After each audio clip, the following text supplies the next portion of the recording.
And you recognise that? That was the march from the bridge over the River Kwai. Well, you never get used to these technical things we have in here. It's amazing. You know, sitting high above the studios here in North Road, opposite the Moorabbin Town Hall, where... Well, it depends which way you're facing. It is South Road, of course it is. And it is marvellous being here for Sunday Spectrum, and the time is now 2:30. Gee, we've been on air half an hour, Bruce. I wonder how many phone calls we've had since that time. Do you think millions, have we?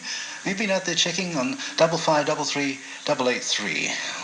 Well, you heard the march of the over the bridge over the River Kwai, and of course you remember that motion picture which starred William Holden and Sir Alec Guinness together with Jack Hawkins. It was a very stirring motion picture indeed, and featured by Mitch Miller and his orchestra. And before that, Java, the 1963 hit for Al Hirt. And it was the Reader's Digest record number 5, was it, Bruce? Oh, yeah.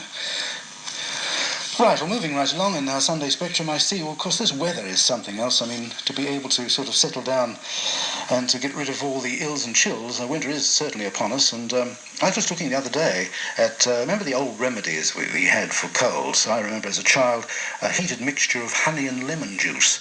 You know, you have a spoonful every hour. It was delicious. And also my mum used to give me a gargle of salty water.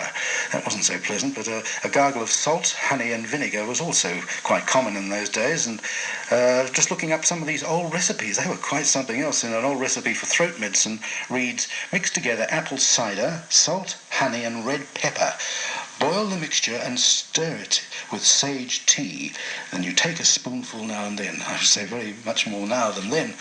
Homemade plasters were all the rage in the old days.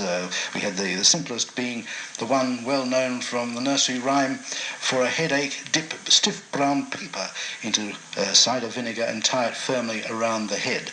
And to make a bacon plaster for the throat, take a slice of bacon and simmer in hot vinegar.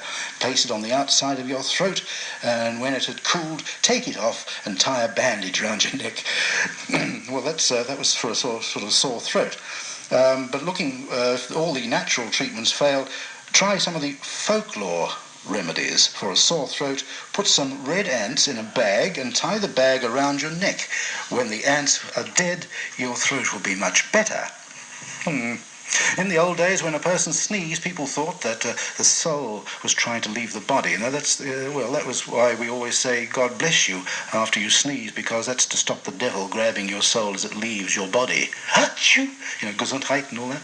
Now, if you have a headache, take the hairs which have been caught in your brush and hide them under a rock somewhere, and your headache will go away with the hairs.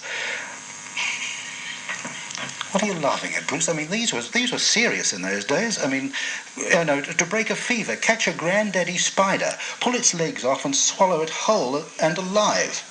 Could you imagine swallowing a spider whole? That would tickle the palate, wouldn't it? That remedy came from North Carolina. But these were just some of the wonderful remedies that we had in the good old days, and I suppose we survived them.